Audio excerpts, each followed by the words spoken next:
আচ্ছা উনি বিজেপি দলের থেকেই নির্বাচিত হয়েছে। আর জেলা পরিষদের 2 নম্বর কনস্টিটিউন্সি বা 2 নম্বর আসন থেকে নির্বাচিত হয়েছিলেন সুপ্রিয়া দাস দত্ত।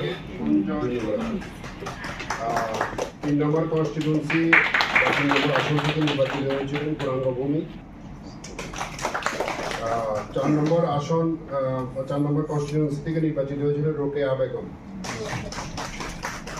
5 নম্বর কনস্টিটিউন্সি বা 5 নম্বর আসন থেকে নির্বাচিত হয়েছিলেন সুমিত্রা দাস। 6 নং থেকে নির্বাচিত হয়েছিলেন রাজকুমার দেবনাথ, উনি আসেন গেছেন। 7 নং কনস্টিটিউন্সি বা 7 নং আসন থেকে নির্বাচিত হয়েছিলেন সীমা ভৌমিক। 8 নং কনস্টিটিউন্সি বা 8 নং আসন থেকে নির্বাচিত হয়েছিলেন জওহরলাল ঘোষ। 9 নং কনস্টিটিউন্সি থেকে নির্বাচিত হয়েছিলেন মীনাক্ষী দাস। 10 নং কনস্টিটিউন্সি থেকে নির্বাচিত হয়েছিলেন রাধা দেবনাথ। 11 নং কনস্টিটিউন্সি থেকে নির্বাচিত হয়েছিলেন বিশ্বজিৎ দাস। 12 নং কনস্টিটিউন্সি থেকে নির্বাচিত হয়েছিলেন পুষ্প ভৌমিক দেবনাথ, উনি অ্যাবসেন্ট আছেন, হসপিটালে আছেন।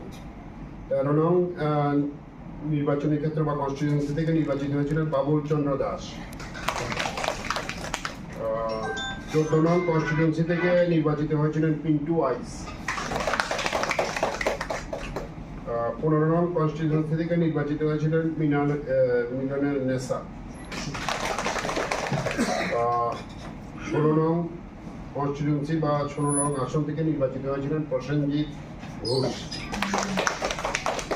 17 নং কনস্টিটিউন্সি থেকে নির্বাচিত হয়েছিলেন সঞ্জয় সরকার।